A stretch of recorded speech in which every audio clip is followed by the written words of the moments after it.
ibadah kepada Allah Subhanahu wa taala sampai benar-benar Allah memanggil kita dengan panggilan yang terbaik yaitu ya ayyatuhan nafsul mutmainnah irji'i ila rabbiki radiyatan mardiyah. Kembalilah Anda menuju Tuhanmu radiyatan mardiyah dalam kondisi engkau ridho dan mendapatkan ridho dari Allah Subhanahu wa taala.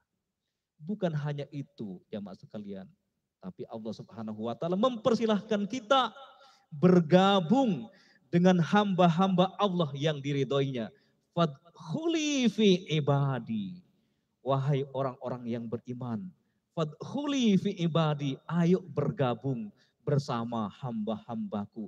Bersama hamba-hamba Allah yang diridhoinya. Dari kalangan al-anbiya, dari kalangan siddiqin, dari kalangan syuhada, dan dari kalangan as-siddiqin. Bukan hanya itu jamaah sekalian.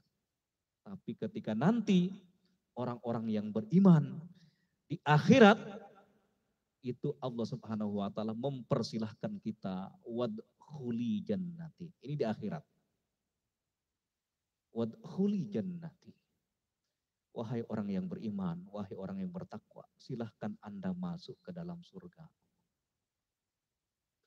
Jamaah sekalian yang dirahmati oleh Allah Subhanahu wa taala.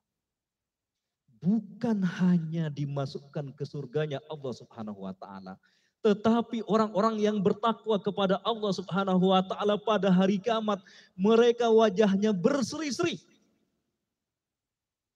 karena bisa melihat wajah Allah Subhanahu wa taala. Itu diabadikan, direkam oleh Allah Subhanahu wa taala dalam surat Al-Qiyamah. Wujuhu yauma idzin nadirah ila rabbiha nazir. Pada hari itu ketika orang-orang yang beriman dimasukkan ke surga Allah Subhanahu wa taala, wajah mereka sangat bergembira, wajah mereka sangat berseri-seri. Kenapa? Ila rabbiha nazir. Karena mereka bisa melihat wajah Allah Subhanahu wa taala.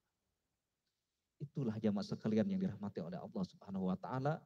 Kalimat tattaqun ini mengajarkan kepada kita bahwa ibadah kita yang berkualitas itu harus kita usahakan sepanjang hayat kita sampai Allah Subhanahu wa taala memanggil kita dengan panggilan yang terbaik.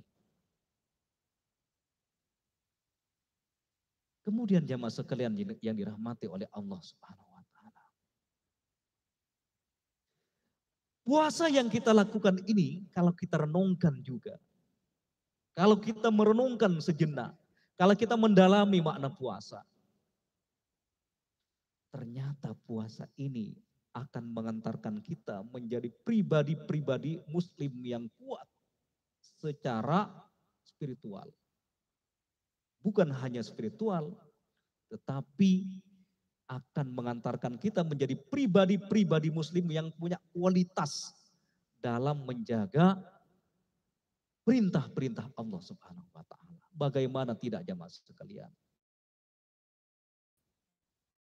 Di luar bulan Ramadan kita dibolehkan makan, minum, suami istri dan seterusnya. Tapi di bulan Ramadan Allah Subhanahu wa taala melarang itu semuanya dan kita sebagai hamba-hamba Allah yang mentaatinya, sebagai hamba-hamba Allah yang beriman, kita semuanya bisa meninggalkan makan, meninggalkan minum, meninggalkan hubungan suami istri di bulan Ramadan yang padahal itu semuanya dibolehkan di luar bulan Ramadan. Itu artinya jamaah sekalian, sebagai orang-orang yang beriman bisa meninggalkan perkara-perkara yang mubah demi ketaatan kita kepada Allah Subhanahu wa taala, insya Allah puasa ini akan mengantarkan kita bisa meninggalkan perkara-perkara yang subhat, bisa meninggalkan perkara-perkara yang makruh, bisa meninggalkan perkara-perkara yang haram.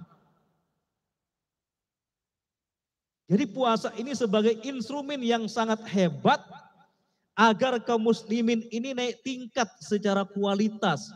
Di mana kebiasaan kaum muslimin itu biasanya berusaha meninggalkan yang haram. Itu biasa. Tapi di bulan Ramadan ini kita digembleng, kita dididik oleh